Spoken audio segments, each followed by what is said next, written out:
नमस्कार बच्चों, आप लोगों को मैं आज फिर से बता देना चाहता हूं कि कल हम आप लोगों को इस लाइव क्लासेस के माध्यम से त्रिकोणमिति के कुछ फार्मूले के बारे में बताए थे और आप लोगों ने उसे अच्छी तरीका से समझे।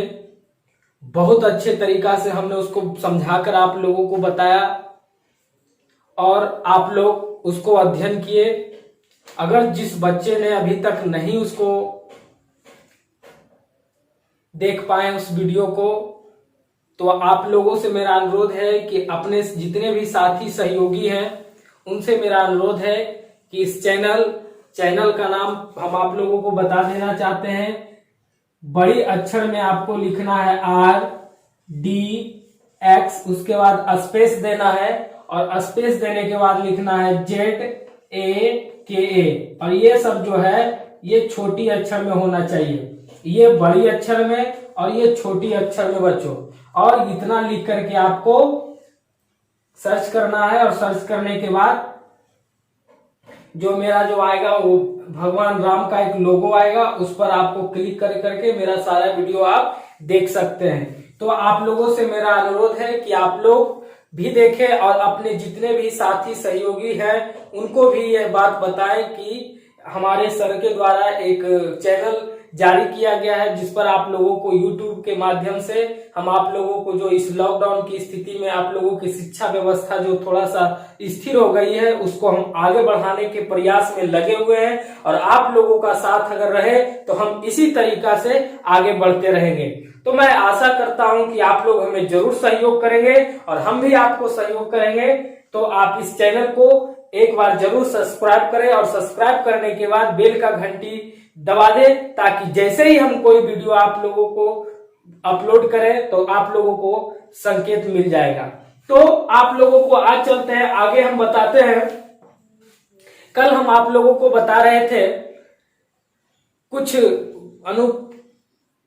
त्रिकोणमिति के कुछ अनुप्रयोग का पहला भाग हमने आप लोगों को बताया कि किस प्रकार से हम sine theta, cos theta, tan theta, cot theta, cosec theta, sec theta को लाए और उसके बाद उसका क्या मान है, क्या उन दोनों के बीच में संबंध है, वो हमने आपको बताया। और तब जाकर के एक निष्कर्ष निकला बच्चों कि साइन थीटा बराबर होता है लंब बटा कर्ण, कोस थीटा बराबर होता है आधार बटा कर्ण, टेन थीटा बराबर होता है लंब बटा आधार। अब इस तीनों के उल्टा तीन गो होता है। साइन का उल्टा कौसेक होता है जिसका होता है कर्ण बटा लंब, उसके बाद कॉस का उल्टा सेक होता है जिसका होता है कर्ण बटा आधार, और उसके बाद टेन का उल्टा कोट होता है जिसका होता है आधार बटा लंब। तो ये आप लोगों को हम बिल्कुल समझा दिए और इस फार्मूला के माध्यम से बच्चों मैं यह बता देना चाहता हूं कि इस फार्मूला के माध्यम से आपका जो प्रश्नावली है एनसीईआरटी बुक का जो मैथमेटिक्स जो बुक है उसका प्रश्नावली जो है 8.1 जो है इसी फार्मूला के आधार पर सोल्व होगा। तो हम वो भी सोल्व करके आपको बताएंगे, लेकिन इसमें कुछ और फार्मूले हैं जो यूज होते हैं उसको हम आगे बढ़ा रहे हैं। तो आज ये भाग 2 होगा और इसे भी देखना ना भूलेंगे और सब्सक्राइब करना ना भूलेंगे। तो आइए हम आगे बढ़ाते हैं आज भाग 2 लेकर के। कल आप लोगों का भाग 1 था, आज होगा भाग 2। तो भाग 2 आप लोगों को हम शुरू करते हैं। तो कल के बाद आज का फॉर्मूला जो होगा आप लोग देखे होंगे पाइथागोरस प्रमेय में कहा जाता है कर्ण स्क्वायर बराबर लंब स्क्वायर प्लस आधार स्क्वायर। इस फॉर्मूला के आधार पर हम आज 3 फॉर्मूला तैयार करेंगे और इस तीनों का यूज भी हमारे इस त्रिकोणमिति अनुप्रयोग में होता है। तो सबसे पहला देखिए, हम आपको पहला स्टेप शुरू करते हैं, यानी पहला फॉर्मूला है अगर हमें कर्ण निकाला रहा है, जैसे मान लीजिए कि ये एक त्रिभुज है, समकोण त्रिभुज है बच्चों। इस आकृति से आप समझिए ABC। अब मान लीजिए कि इस त्रिभुज में 3 भुजा है AB, BC और AC। ये एक समकोण त्रिभुज है। अब इसमें मान लीजिए कि आपको ये दिया रहे और इसको निकालना है। तो क्या निकालना, यानी लंब हमें मालूम है, आधार यानी मालूम है, और ये हमारा कर्ण वाली जो भुजा है यानी बड़ी वाली जो भुजा है वो हमारा मालूम नहीं है। तो इसको निकालने के लिए हम एक फॉर्मूला का प्रयोग करते हैं, वो है कर्ण बराबर अंडर रूट लंब स्क्वायर और प्लस आधार स्क्वायर। बात समझ गए होंगे।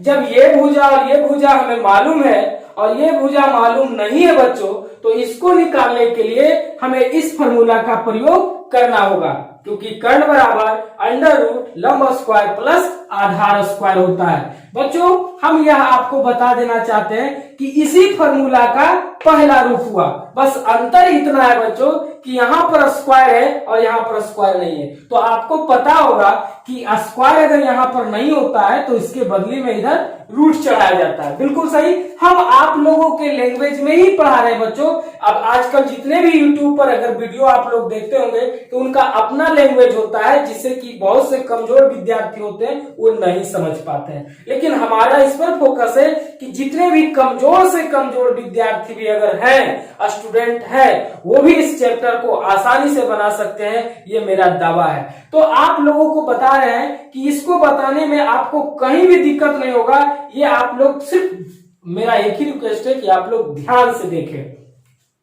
तो यहां पर हम पाइथागोरस प्रमेय के आधार पर जो है इस फॉर्मूला को लेकर के बढ़ रहे हैं। तो आप लोग देख रहे हैं कि जब लंब आपको मालूम रहे, इसको हम कल बताए थे आप लोगों की, एक पहला नाम है इसका सम्मुख भुजाएं और दूसरा नाम हमने दिया था लंब। इस भुजा का पहला नाम था आसन्न भुजाएं, जिसका हम दूसरा नाम दिए थे आधार।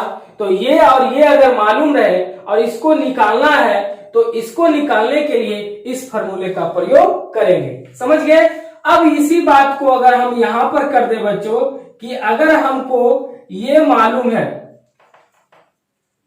यहां पर देखिए, अगर हमारा जो ये आधार है ये मालूम है, ये कर्ण है ये मालूम है, और ये लंब हमें मालूम नहीं रहे, तो इसको मालूम करने के लिए अर्थात इसको ज्ञात करने के लिए हम फिर एक फॉर्मूला का प्रयोग करेंगे, जिसका सूत्र होगा लंब बराबर अंडर रूट कर्ण स्क्वायर माइनस आधार स्क्वायर। तो यहां पर देख लिए दूसरा फॉर्मूला तैयार हो गया। जब ये कर्ण और आधार मालूम है, यानी कर्ण और आधार दिया रहे और लंब ज्ञात करने के लिए कहा जाए, तो हमें इस फॉर्मूला का प्रयोग करना चाहिए, यानी लंब बराबर अंडर रूट कर्ण स्क्वायर माइनस आधार स्क्वायर। अब फिर इसी पॉइंट को तीसरा पॉइंट बनाएंगे कि अगर मान लिया जाए ये और ये दिया रहे, यानी लंब और कर्ण दिया रहे और ये हमें ज्ञात करने के लिए कहा जाए, तो हम उसके लिए भी एक फॉर्मूला तैयार करेंगे। यानी आपका जो लंब है वो दिया हुआ है, आधार कर्ण भी आपको दिया हुआ है और आधार आपको मालूम नहीं है। तो आधार मालूम करने के लिए बच्चों फिर से हम यहाँ पर एक फॉर्मूला लगाएंगे, आधार बराबर अंडर रूट कर्ण स्क्वायर माइनस लंब स्क्वायर। देख लिए बच्चों, इस प्रकार से इन तीनों फॉर्मूला के आधार पर हम इस तीनों भुजा को प्राप्त कर सकते हैं। आधार बराबर अंडर रूट कर्ण स्क्वायर माइनस लंब स्क्वायर। तो यहां तक आप लोगों को कोई परेशानी नहीं होना चाहिए। अब आगे हम बढ़ते हैं बच्चों, कुछ पॉइंट यहां पर आप देख रहे हैं, आपको बताया गया कि लंब और आधार से बड़ी भुजा कर्ण होती है, इसलिए हम यहां नोट में लिख देते हैं, एनओटी नोट में बच्चों, कि कर्ण जो है, कर्ण सबसे बड़ी भुजा होती है। कर्ण जो है सबसे बड़ी भुजा होती है त्रिभुज का, या इसको ऐसे भी लिख सकते हैं, कर्ण कॉमा यहां दे दीजिए, लंब और आधार से बड़ी होती है। इसको याद रखिएगा, कर्ण जो है हमेशा लंब और आधार से बड़ी होती है, यानी इससे ये बड़ा है, इसीलिए इसका नाम भी कर्ण रखा गया। तो इसको आप नोट कर लिए, फिर हम आगे बढ़ेंगे बच्चों, आपको आगे लेकर के हम चलेंगे, इसको पहले आप नोट कर लें।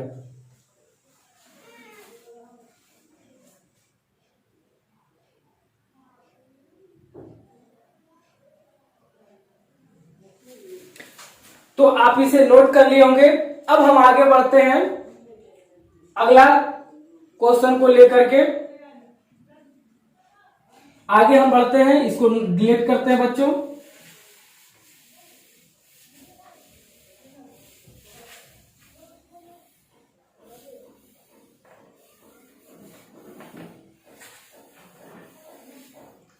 अब हम आगे लेकर के आते हैं कुछ और फॉर्मूले जो इसमें प्रयोग होता है।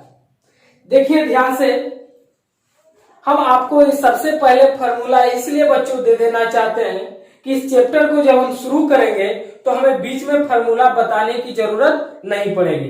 बशर्ते बस हम इतना कहेंगे कि कौन सा फॉर्मूला कहाँ यूज हो रहा है वो हम आपको बताते चलेंगे, और जब आपको याद रहेगा तो मैथ को समझने में कहीं परेशानी नहीं होगी। एक पॉइंट और पहले हम बताने चाह रहे हैं, इसको ध्यान से देखिएगा।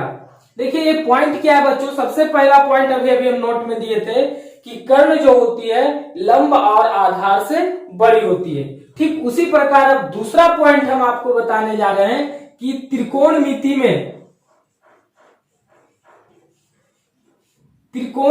में पाई का मान 180 डिग्री होता है।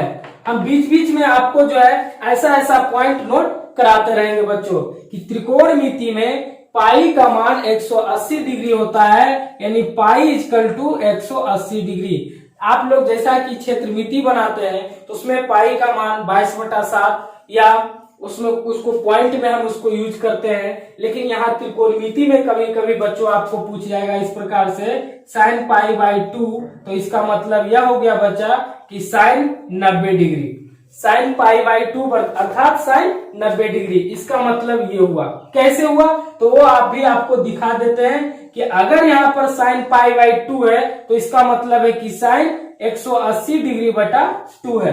अगर हम इसको कट करेंगे तो क्या हमें प्राप्त होगा sin 90 डिग्री। अब आपको बताना है sin 90 डिग्री का वैल्यू क्या है, तो वो आगे हम पढ़ेंगे, लेकिन ये हम आपको सबसे पहले इसलिए बता दिए कि आगे कोई परेशानी न हो। तो साइन त्रिकोणमिति में जो है पाई का मान जो होता है 180 डिग्री होता है बच्चों। आप इसको समझ रहे होंगे और मैं आशा करता हूं कि बहुत अच्छी तरीका से समझिएगा। और फिर मैं एक संकेत देना चाहता हूं कि जहां भी जिस पॉइंट पर अगर आपको बच्चों प्रॉब्लम हो, बेधड़क कोई टेंशन नहीं, आप हमसे पूछ सकते हैं, कमेंट बॉक्स में कमेंट लिख सकते हैं, मेरा मोबाइल नंबर पर आप कॉल करके हमें यहां से गाइडेंस ले सकते हैं। तो आइए हम इसको पहले आगे बढ़ाते हैं।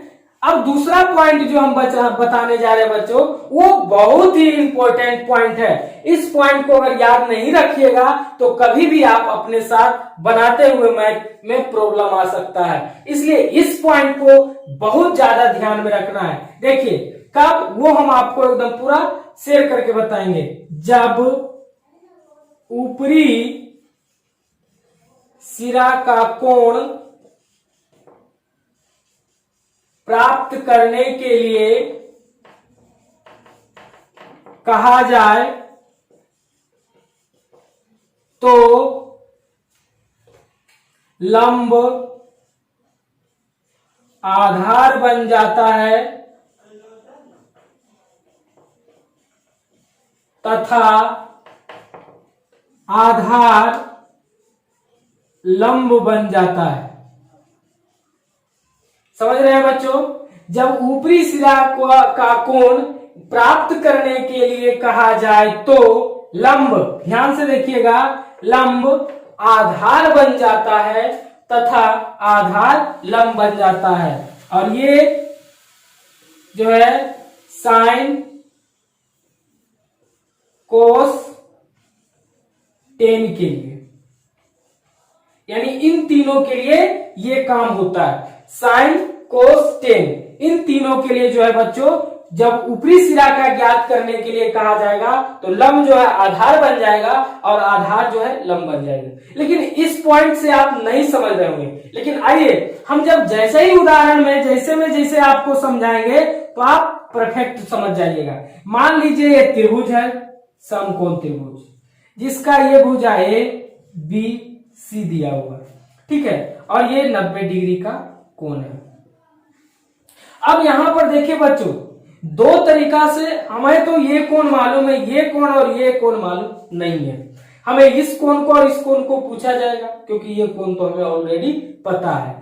और ज्यादा से ज्यादा होगा दो भुजा मालूम रहेगा तो तीसरी भुजा पूछा जाएगा। लेकिन अगर कोण की बात करेंगे तब हमको क्या करना है, अगर मान लीजिए कि आपको साइन सी कहेगा, ध्यान से देखिए साइन सी कहेगा तो सी तो नीचे है और आपको पता है बच्चों कि साइन थीटा बराबर क्या होता है, लंब बटा कर्ण। अब मान लीजिए ये एक्स है, ये वाई है, ये जेड है।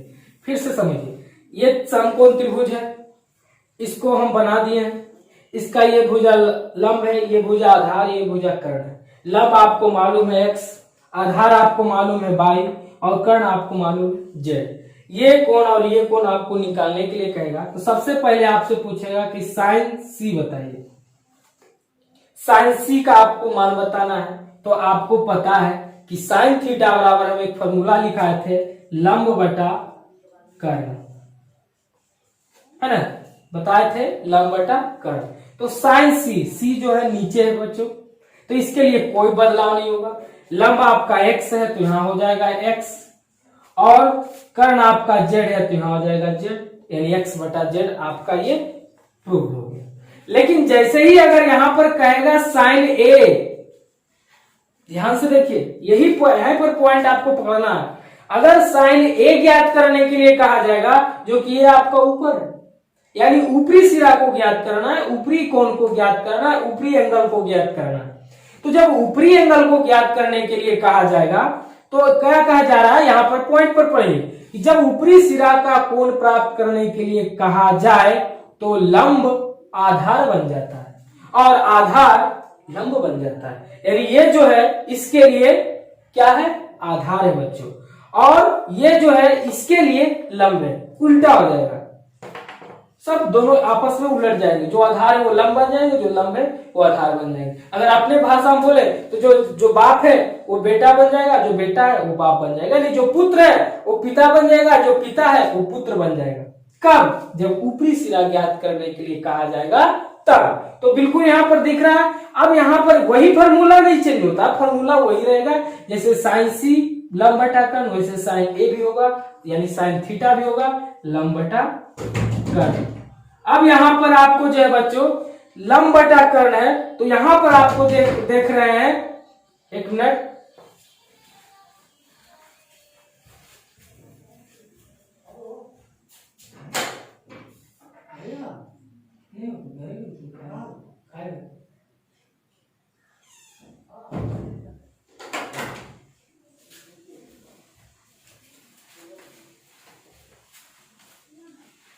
तो आप देख रहे हैं यहां पर जो है फॉर्मूला में कोई चेंज नहीं आएगा बच्चों, फॉर्मूला में कोई बदलाव नहीं आएगा, लंब बटा कर्ण। अब लंब बटा कर्ण जो आपको दिख रहा है तो यहां लंब इसका कौन हो जाएगा, बाई हो जाएगा, क्योंकि ऊपरी सिरा है इसलिए लंब इसका बाई होगा, यानी बाई हो जाएगा। और कर्ण, कर्ण जो कभी हमेशा नहीं बदलता है वो बड़ा का बड़ा ही रहेगा, इसलिए जेड हो जाएगा। समझ गए? तो साइन सी में लंब बटा कर्ण वही फॉर्मूला लगा, लेकिन इसका लंब जो ओरिजिनल एक्स है वो एक्स दिए और जो कर्ण है जेड वो जेड दिए। लेकिन साइन सी जब पूछा गया बच्चों, यहाँ ए है ऊपरी सिरा, तो यहाँ पर फॉर्मूला सेम है, लेकिन मान जो बदला वो उलट गया, यानी लंब इसका बाई हो गया, हमने बाई दिया, और कर्ण जो है सेम वो सेम हमने दिया। तो यहाँ साइन के लिए आप बिल्कुल समझ गए होंगे। अब इसी प्रकार से आपको कॉस में भी पूछ सकता है, कॉस में आपको पूछ सकता है बच्चों, इसको हम डिलीट कर रहे हैं, ध्यान से फिर से देखिएगा। कॉस में भी अगर आपसे पूछेगा कि कॉस सी, अगर कॉस सी का वैल्यू आपसे पूछेगा तो सी यहां है जो कि नीचे है, इसमें कोई बदलाव नहीं होगा।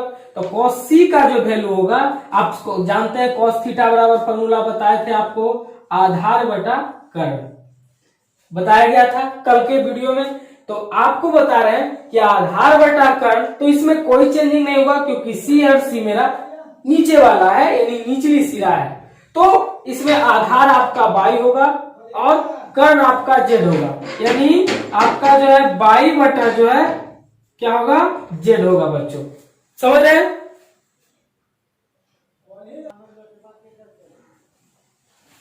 तो यहां पर बच्चों जो है आधार बटा कर्ण, तो आधार आप देख रहे हैं y है, कर्ण आपका z है तो हमने z दिया, इसमें कहीं कोई चेंजिंग नहीं है। लेकिन जैसे ही अगर आपसे पूछेगा cos c का वैल्यू, सॉरी cos a का वैल्यू, cos a का वैल्यू अगर आपसे पूछा जाएगा तो cos a ऊपरी सिरा है, आपको दिख रहा है, यहाँ पर कहीं कोई प्रॉब्लम नहीं है, ऊपरी सिरा, और ऊपरी सिरा के लिए आपको पता है कि उलट जाता है, लंब आधार बन जाता है और आधार लंब बन जाता है। तो ऊपरी सिरा जब उलट जाता है तो हमें भी यहाँ पर उलट कर मान देना है, लेकिन यहाँ पर फॉर्मूला तो वही रहेगा, क्या रहेगा, cos थीटा बराबर आधार बटा कर्ण ही रहेगा, फॉर्मूला में कोई बदलाव नहीं होगा, लेकिन हमारा मान में बदलाव हो जाएगा क्योंकि आधार ऊपरी सिरा है, इसलिए ऊपरी सिरा का आधार x हो जाएगा और कर्ण सेम रहेगा, कर्ण में कोई बदलाव नहीं होगा। अब यहां तक भी समझ गए होंगे। अब अगर तीसरा में अगर आपको टेन के बारे में पूछाएगा तो किस प्रकार से पूछेगा, आइए हम उसके बारे में भी आपको शेयर करते हैं। इसको हम मिटा रहे हैं बच्चों, ध्यान से देखिए। अब टेन अगर आपसे टेन सी का वैल्यू आपसे पूछा जाए तो सी निचली सिरा है, कोई परिवर्तन नहीं होगा। टेन सी में आप देख रहे हैं, आपको पता है कि टेन थीटा का वैल्यू जो पावर है और जो उसका फॉर्मूला है आपको कल बताए थे, लंब बटा आधार, लंब बटा आधार आपको हम बताए थे कल। और ये सी है जो कि निचली बिंदु है, निचली सिरा है, इसमें कोई परिवर्तन नहीं होगा, यानी इसका लंब होगा x और आधार होगा y, यानी इसका वैल्यू हो गया x बटा y।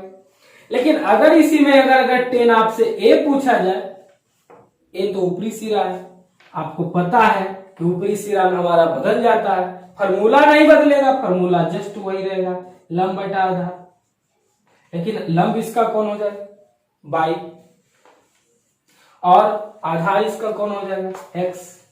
इस प्रकार से इन तीनों के लिए ही सिर्फ चेंज होता है, और बच गया तीन, वो कौन है, वो तो कोट है, सेक है और कोसेक है। इन तीनों में ये जो है परिवर्तन नहीं होता है, सिर्फ यही तीनों में परिवर्तन होता है। इसीलिए हमने साफ शब्दों में यहाँ पर पॉइंट बना दिए बच्चों कि जब ऊपरी सिरा का कोण प्राप्त करने के लिए कहा जाए तो लंब आधार बन जाता है तथा आधार लंब बन जाता है, और ये साइन कोस टेन के लिए सिर्फ यही तीन गो के लिए होता है। तो आप समझ गए। आपको हम ये बता देना चाहते हैं बच्चों कि बहुत से बच्चे जो होते हैं इस प्रकार के जब क्वेश्चन मिलते हैं उनको टेन सी और टेन ए निकालने के लिए, तो बहुत से बच्चे होते हैं कंफ्यूज हो जाते हैं, जिसके कारण उनका जो है मैथ रॉन्ग हो जाता है और नहीं सही से बन पाता है। इसलिए हमने जो है इसको प्रत्यक्ष रूप से सामने आपको लिख दिए ताकि आपको मैथ बनाने में कहीं कोई परेशानी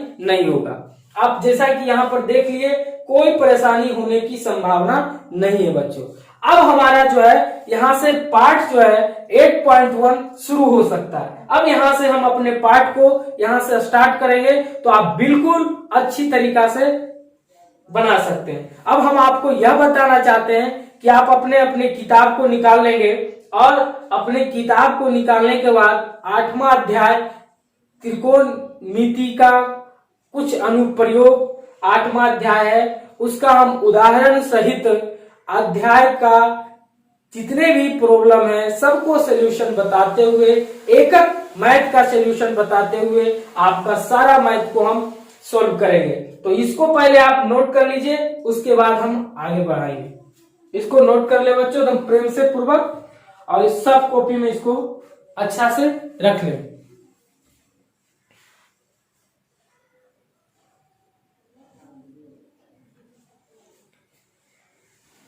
अब हम इसको मिटा रहे हैं बच्चों।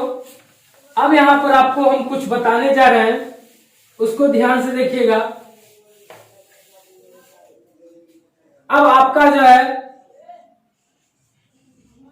प्रश्नावली 8.1 स्टार्ट होगा। प्रश्नावली 8.1।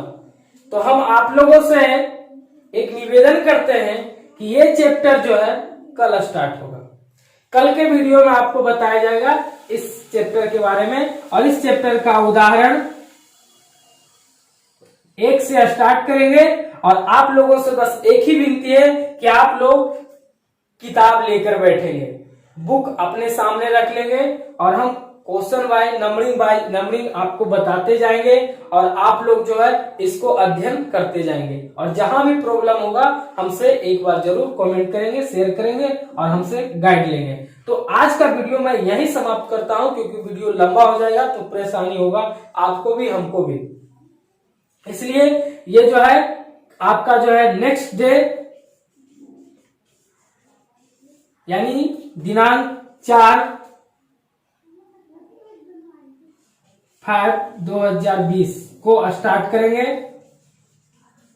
और आप लोगों से मैं आशा करता हूं कि आप इसको भी जरूर देखेंगे और लाइक भी करेंगे, अच्छा लगेगा तो शेयर भी करेंगे और सब्सक्राइब भी करेंगे और बेल का घंटी भी दबाएंगे। आप लोगों से मेरा अनुरोध है और आप लोगों से अनुरोध है कि घर में रहें, सुरक्षित रहें और अपने घर पर अपना कर्म, अपना अध्ययन करते रहें। इसमें कहीं भी कोताही ना बरतें, क्योंकि ये आप लोगों की बहुत बड़ी परीक्षा है बच्चों। इस परीक्षा में अगर आप पास हो गए तो समझ जाइए कि आपने पहला मुकाम पार कर लिया है। क्योंकि बैठे हुए समय में अक्सर बच्चे जो है खेल में अपना समय बिता देते हैं और ये समय जब बीत जाएगा तो फिर दोबारा आने वाला नहीं है बच्चों। इसलिए मैं आपसे बार बार निवेदन करता हूं कि अपना समय को बर्बाद ना करें, समय का वैल्यू दें और अपने समय पर जिस प्रकार से हम आपको जो है बताना चाह रहे हैं उस प्रकार से आप अध्ययन करें। हम आपके साथ हैं हमेशा के लिए। आप जब पुकारें तब हम आपके लिए सदैव तत्पर हैं बच्चों। आप लोग अध्ययन करें, मेहनत करें और एक अच्छे इंसान बने। इसी शब्दों के साथ मैं आज का वीडियो समाप्त करता हूं। जय हिंद बच्चों।